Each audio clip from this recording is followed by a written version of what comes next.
moyen le plus agréable et le plus merveilleux, c'est le vélo. Je fais pas de bruit, je dérange personne, je pollue pas, je me fais du bien, je suis active, je suis libre. Quel autre véhicule est aussi léger, silencieux et fiable? Il n'y en a pas. Se déplacer, c'est aussi se transformer. Chaque trajet nous façonne. Chaque pas, chaque coup de pédale, chaque pause dessine qui nous sommes. Tracé est une série en 5 épisodes dans laquelle Anna Rizzi, Anne Hornung-Soucoupe, Françoise Lancy-Montant, Mathilde Appia et Louise Trottet unissent leurs voix. Elles travaillent la mobilité et la mobilité les travaille. Mais comment cet engagement se vit-il au quotidien ? Dans ce premier épisode, elle raconte comment la mobilité durable est une évidence d'abord, une conviction ensuite, et pour chacune d'elles, un engagement sans retour.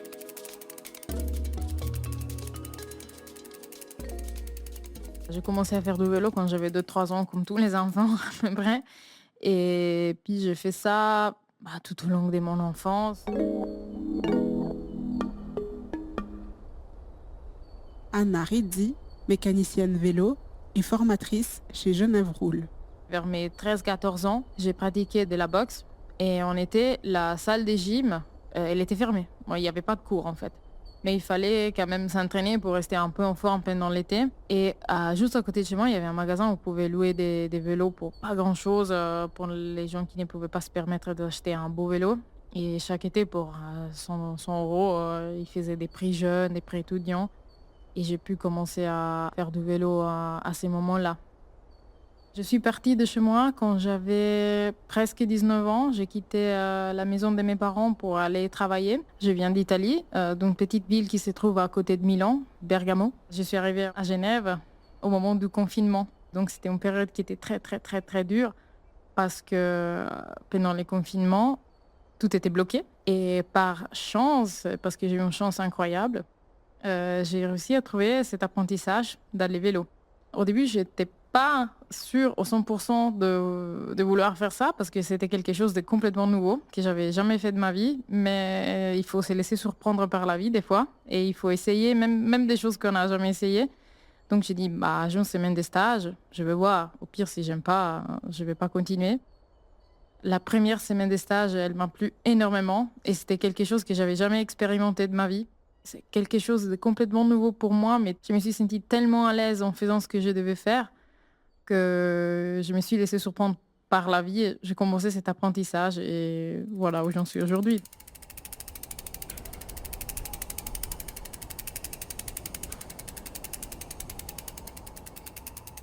Je pense que c'est le moment où on a transitionné du vélo avec les petits trous au vélo sans les petits trous. Je crois que c'est ça mon premier souvenir du vélo. Louise Trottet, médecin et membre du bureau Pro Vélo Genève. Ado, je me suis questionnée un peu sur quoi faire dans le futur. J'ai hésité entre faire des sciences de l'environnement ou devenir médecin. À ce moment-là, il y avait encore très peu de jobs en fait dans les sciences de l'environnement. Puis c'est vrai que j'étais bonne en biologie, mais j'étais pas non plus une énorme tête en sciences dures. Et puis c'est pour ça que finalement entre les PFL et puis la faculté de médecine, j'ai choisi la médecine. Puis aujourd'hui, je regrette pas ce choix parce que quelque part, je me sens à l'aise dans ce que je fais. Il y a des liens évidents entre la santé et l'environnement que j'essaye de transmettre un peu par petites touches dans ma pratique. Et puis à côté, j'ai réussi finalement aussi à m'engager pour l'environnement d'une autre manière. L'engagement, chez moi, c'est venu du milieu familial. J'ai un père qui n'est pas du tout dans un parti politique, mais qui a toujours été écolo, peut-être un petit peu précurseur par rapport à ce qui est venu ensuite. Et donc, il m'a transmis un peu ces valeurs justement de soin de l'environnement. C'est un cycliste invétéré, il m'a transmis ça aussi. Donc, d'aussi longtemps que je me souvienne, j'ai fait du vélo, en fait, et je me suis déplacée à vélo, et ça continue jusqu'à aujourd'hui. Et un peu plus tard, je me suis engagée dans les jeunesses du climat. Enfin, j'ai fait les marches du climat avec beaucoup d'autres gens vers 2016-2017. Et puis, peu à peu, j'ai pris conscience que je voulais en fait aussi voir un peu ce qui se passait du côté politique, dont j'avais été jusque-là un peu sceptique. Et donc, j'ai fait le pas et j'ai été chez les Jeunes Verts. Ça m'a énormément plu. L'année d'après, il y a eu la fameuse vague verte en fait qui a commencé. Et donc, de fil en aiguille, je suis devenue conseillère municipale en ville et puis ensuite députée au Grand Conseil il y a 2 ans maintenant. très clairement. Le fait de travailler activement dessus, d'avoir l'impression à son échelle, à petits pas, de faire bouger les choses du mieux qu'on peut. De le faire en rencontrant des personnes intéressantes, et ça je le dis tout parti confondu, c'est extrêmement enrichissant et ça satisfait. Le politique a un impact énorme sur la mobilité. Ce qu'on sait, c'est que la raison numéro 1, malheureusement aujourd'hui, de pourquoi il n'y a pas plus de gens qui font du vélo, c'est qu'il y a trop de voitures. Ça, c'est un fait, en fait, c'est établi par la science, c'est pas une opinion. Quand on dit il ne faut pas opposer les modes de transport, tout le monde a sa place, oui mais non. En fait, la voiture, c'est un phénomène assez récent à l'échelle de l'humanité, franchement. Dans nos villes, c'était pas une évidence dès le début du tout. Et elle a pris la place des autres modes de transport. Et elle décourage beaucoup, beaucoup de gens de se mettre au vélo, parce que, aussi, en partie à juste titre, ils ont peur, en fait. Et on sait que, majoritairement, il y a plus de femmes aussi qui ont peur de se mettre au vélo, à cause de la voiture, à cause des risques qu'elles pourraient encourir. Comme tous les enfants, j'ai eu un vélo, j'ai appris à faire du vélo. Un souvenir qui est marquant, c'est la première fois où j'ai demandé à mes parents, on habitait dans la campagne fribourgeoise, si j'avais le droit de rejoindre Neuchâtel, où habitaient mes cousins, à vélo, et qu'ils ont accepté. Je pense que je devais avoir 13 ans.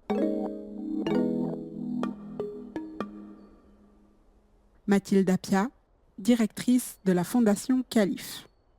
Donc là, il y avait vraiment cette première sensation en fait de liberté qu'offre le vélo et qui ne m'a jamais quittée depuis. Et puis un autre souvenir marquant et qui a été un peu vraiment le début de la vie à vélo, c'était finalement quand mes enfants ont débuté l'école. Le parking était absolument impossible, donc les gens se battaient, ça devenait vraiment un conflit au niveau de la commune parce qu'il n'y avait pas assez de places de voitures par rapport au nombre de parents. Et en fait, on a acheté un vélo cargo dans lesquels on a pu mettre les enfants. Et donc aller à l'école devenait un vrai plaisir pour tout le monde, et pour les enfants qui adoraient ça, et pour moi qui pouvais aller jusqu'au portail de l'école sans aucune difficulté. Et là, ça a été vraiment l'élément déclencheur, et puis on n'est plus jamais revenu en arrière.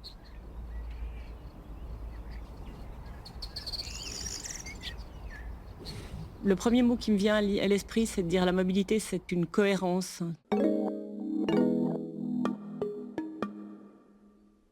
Françoise Lancy-Montant, responsable du bureau roman de l'association Transport et Environnement. C'est une cohérence de nos actions de déplacement avec une vision du monde. La vision que j'avais, par exemple, enfant de la mobilité, et la vision que j'en ai maintenant a vraiment drastiquement changé, quoi. Je fais partie d'une génération quand même qui a connu le développement, par exemple, des vols de courte distance, par exemple. Et en fait, peut-être que la mobilité, elle signifiait pour moi, quand j'étais enfant, un peu la liberté. Et puis après, je pense dans une certaine partie de ma vie, c'est plus le côté contrainte de la mobilité majoritaire, on va dire, que j'avais autour de moi. Et puis maintenant, ça serait la mobilité cohérence. Cohérence avec ma vision et mes engagements. Pour moi aussi, mobilité doit rimer avec plaisir. C'est important de la qualité du déplacement. C'est pour ça que quand je parle d'espace cyclable sécurisé, c'est hyper important. Mais c'est clair que quand c'est le cas, pour moi, le moyen le plus agréable et le plus merveilleux, c'est le vélo. Parce que le vélo, ça permet de se déplacer à une vitesse agréable. Ça permet de, en gros, à Genève, couvrir tout le territoire. Il y a cette communauté cycliste qui est très chouette. Le vélo, c'est une manière de rendre son quotidien plus efficace, plus agréable, plus flexible, qu'il y a des possibilités qu'il n'y avait pas il y a 20 ans. Autant en termes d'aménagement quand même, que de type de vélo pour circuler, qu'il y a une association à Genève qui s'appelle ProVélo et qui est vraiment super chouette. Il n'y a que des gens sympathiques et motivés pour faire progresser la cause du vélo, et que se mettre en lien avec ces gens-là, ça peut parfois aussi être le coup de boost qu'il faut pour passer à l'étape suivante. La plupart des fois, je sens une sensation de bien-être. Dès que je monte dessus, je dis « Oh, ça y est, on y va ». Et là, à ce moment-là, la plupart des fois, c'est une sensation de liberté qu'on ne peut pas vraiment expliquer à ceux qui n'ont jamais fait du vélo. C'est un peu comme si quelqu'un me disait « Tu vas voir, le jour où tu fais un saut en parachute, ça va être trop bien ». Jusqu'au moment où on n'a pas la sensation, je pense qu'on ne peut pas vraiment décrire cette sensation de liberté qu'on prouve quand on se trouve peut-être des fois au milieu de rien, mais juste avec la force de notre corps d'avancer en fait. L'air qui nous arrive sur le visage, sur les bras, qui te rafraîchit quand tu roules. Il n'y a pas une autre sensation qui est meilleure que celle-là. Il y a la sensation de la moto qui se rapproche beaucoup, mais vous n'avez pas toute la partie de plaisir physique, des endorphines qui sont relâchées par notre cerveau quand en fait on pédale. Pour moi, les vélos, c'est la liberté. Il n'y a pas d'autre mot pour décrire cette sensation de plaisir quand on roule. Les vélos, c'est un réseau et nous, on essaie d'expliquer et de montrer ça en faisant de la bourse à vélo, donnant de vélo à des gens qui en ont besoin, en expliquant que qui rouler tous ensemble, c'est bien. C'est pourquoi ce domaine, il s'est aussi développé, je pense. En plus, avec l'électrique, maintenant, même s'il y en a une petite difficulté physique, on peut la surmonter grâce à l'électrique, à l'assistance électrique. J'ai vu des personnes âgées qui avaient très peu roulé dans leur vie, prendre un vélo électrique, dire « c'est génial, mais j'aime bien ça, mais c'est excellent ».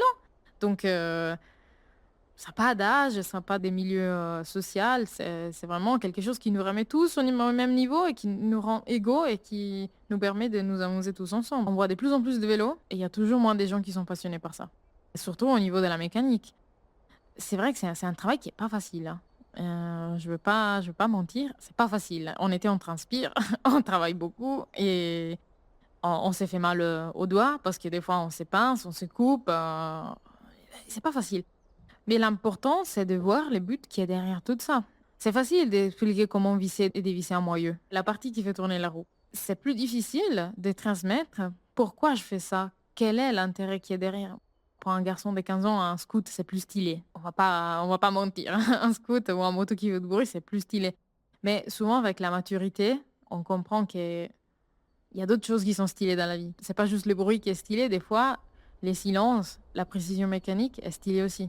Le vélo, ça reste quand même un métier qui est physique. Et souvent, les femmes se trouvent en difficulté par rapport aux hommes. Mais c'est normal parce qu'il y en a des différences biologiques présentes qui sont là. Et je leur dirais, ne vous faites pas de soucis. Ou t'as une limite biologique, t'as la tête qui arrive. Si vous vous sentez pas assez forte pour dévisser quelque chose, Dieu nous a donné une tête pour réfléchir et mettre un bras de levier plus long. Parce que c'est comme ça que ça fonctionne la physique. Je mets un bras de levier plus long, j'arrive à dévisser. Je ne dois pas utiliser une mini clé comme ça longue et dire « Ah, mais lui, il est super costaud, il arrive. » Je dis « moi, je trouve un autre moyen. » Je pense que souvent, on n'est pas mené à trouver de solutions, mais plutôt à voir que le côté problème, en fait, de la chose. Alors que des solutions, il y en a une tonne. Il faut juste savoir les trouver.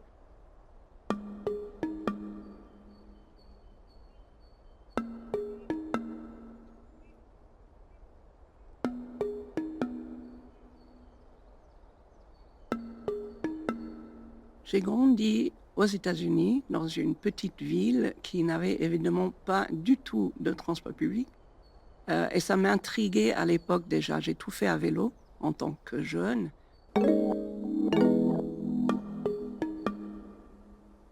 Anne Hornung Soukup, ancienne présidente du conseil administratif des TPG. Tout le monde marchait à pied à l'école et en quelques années, donc les années 60, les années 70, tout d'un coup, tout était tout voiture. Et ça m'a vraiment intriguée. J'ai habité aussi en Afrique du Sud, j'ai habité à Paris et à Genève, et c'était des villes très contrastées. Mais Genève avait de loin, à l'époque, quand je suis venue dans les années 70, le meilleur système de transport public. Donc ça m'a ouvert aussi les yeux sur ce que j'ai grandi comme enfant, dans une communauté où on pouvait bouger, se déplacer très facilement, et d'autres villes comme Johannesburg et Paris qui à l'époque étaient très très difficiles. Donc pour moi c'était un long fleuve, pas tranquille, mais un long fleuve de réflexion sur comment est-ce qu'on organise la vie autour de nous pour améliorer la vie de tout le monde. Il y a une volonté politique à Genève pour améliorer les transports publics. Les TPG réfléchissent à tout ça depuis très longtemps, mais maintenant ça s'accélère avec le changement climatique. Ça, c'est vraiment une sorte d'incitation très très importante. Ce qui est étonnant, c'est que plus de la moitié des trajets en transport public maintenant sont pour les loisirs, pas pour le travail. Et il y a 10 ans, presque toutes les lignes étaient faites, j'exagère, mais c'est un peu ça, les lignes étaient faites pour amener des gens de l'extérieur à l'intérieur de la ville pour travailler. Maintenant, les gens vont partout. Et c'est de nouveau quelque chose de féministe parce que les femmes font des trajets beaucoup plus variés. Les hommes, c'est beaucoup plus le trajet travail-maison. Mais les femmes, c'est amener les enfants aussi, aller à son travail, aller voir les parents, etc., faire du sport. Tout ça, c'est des endroits différents qui ne sont pas au cœur de la ville et qui se développent d'ailleurs en dehors.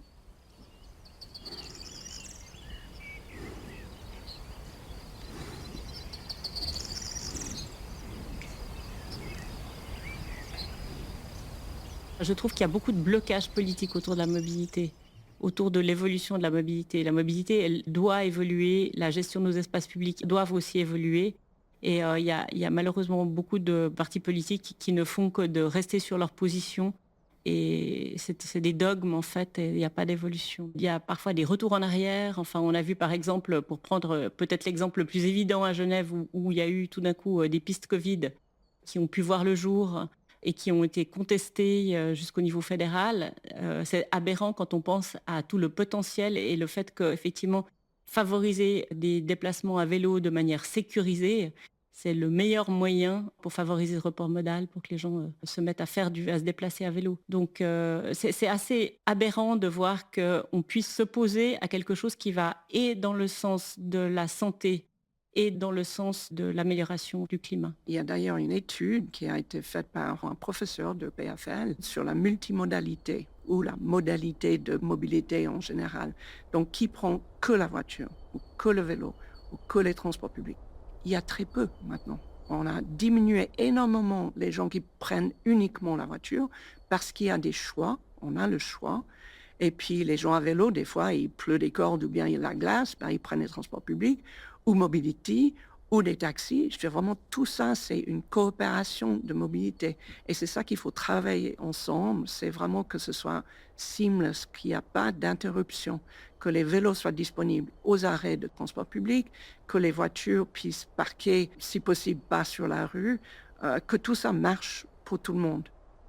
Moi, je suis très multimodale dans le sens où je me déplace essentiellement en transport public ou à vélo pour venir au travail, de temps en temps à pied aussi. Si je vais à Carouge, aux Eaux Vives, etc. et tout, je fais tout à vélo. Par contre, si je me déplace en Suisse, je ne le fais qu'en train. Je suis devenue vraiment une adepte du train. J'adore ce moyen de transport aussi, qui est comme une bulle extraordinaire. Et puis bon, qui marche quand même incroyablement bien en Suisse. J'aime beaucoup changer de paysage et puis découvrir. Et en fait, je trouve que le train est juste un moyen qui me correspond tellement bien parce que ça permet de réinvestir déjà le voyage en tant que tel. Et puis c'est un moment de transition, un moment très apaisant. À la rigueur, plus c'est long, je suis heureuse parce que j'ai le temps de lire et de prendre du temps et d'arriver quoi aussi. Donc je trouve que, disons, c'est plus qu'un engagement en termes de mobilité ou de militance ou quoi que ce soit, c'est aussi quelque chose qui me correspond profondément. C'est formidable, les trains. J'ai fait aussi un train aux États-Unis. J'ai fait Minneapolis jusqu'à Chicago en train. J'ai été voir une amie très très proche à Minneapolis et j'ai dit, bon, je pars en 2 jours à Chicago. Elle m'a dit, depuis tout le temps que j'ai des amis qui viennent me voir à Minneapolis, personne n'est parti en train. J'ai dit, bah voilà, je vais faire l'expérience, c'était formidable, c'est calme, on découvre des choses. Dans ce train aux États-Unis, j'avais des vues sur le Mississippi, qui est une rivière magnifique, mais dans tous les sens, c'est formidable. J'ai fait aussi des rencontres. Tous les gens qui prennent le train aujourd'hui aux États-Unis, surtout aux États-Unis, parce que c'est un peu délaissé le train, c'est des fous de train. Et ça fait des rencontres et des conversations qui sont formidables, qui sont vraiment très, très intéressantes, très passionnants. Ce sont des gens qui adorent ça, ce mode de voyage où on prend le temps. Je sais que tout le monde ne peut pas le faire. Et moi, je ne le faisais pas quand j'avais beaucoup de travail. Mais en tout cas, maintenant que j'ai plus de temps, c'est ça mon rêve, c'est de continuer un peu un style de mobilité qui est plus calme, où je fais des découvertes que je n'aurais pas faites et où je rencontre des gens qui sont passionnés aussi des temps. Pour moi, la mobilité, c'est surtout la liberté de mouvement.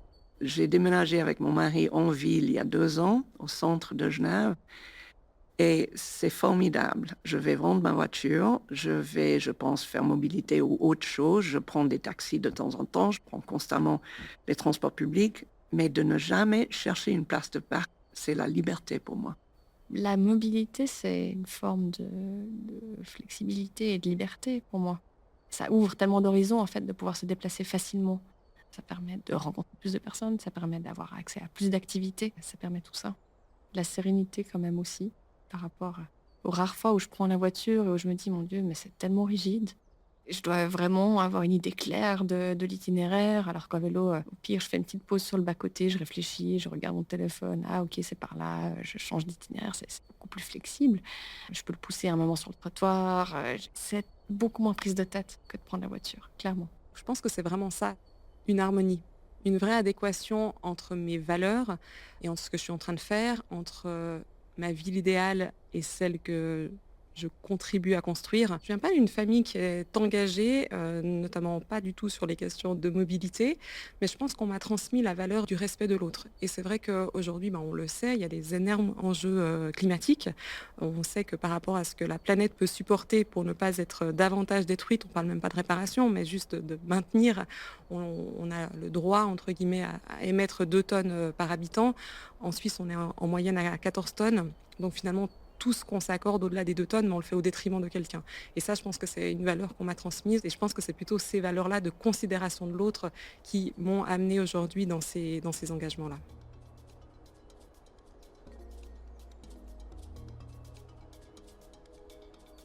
Tracé est un podcast propulsé par la Fondation Modus et produit par la Souris Verte.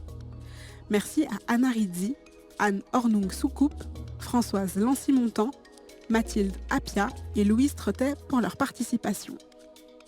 Pour découvrir leurs portraits en vidéo, rendez-vous sur les réseaux sociaux de la Fondation Modus. Les interviews ont été menées par Zelda Chauvet et Gaël Mafounou. Les épisodes ont été réalisés par Gaël Mafounou et le mix audio par Lucas Schneider.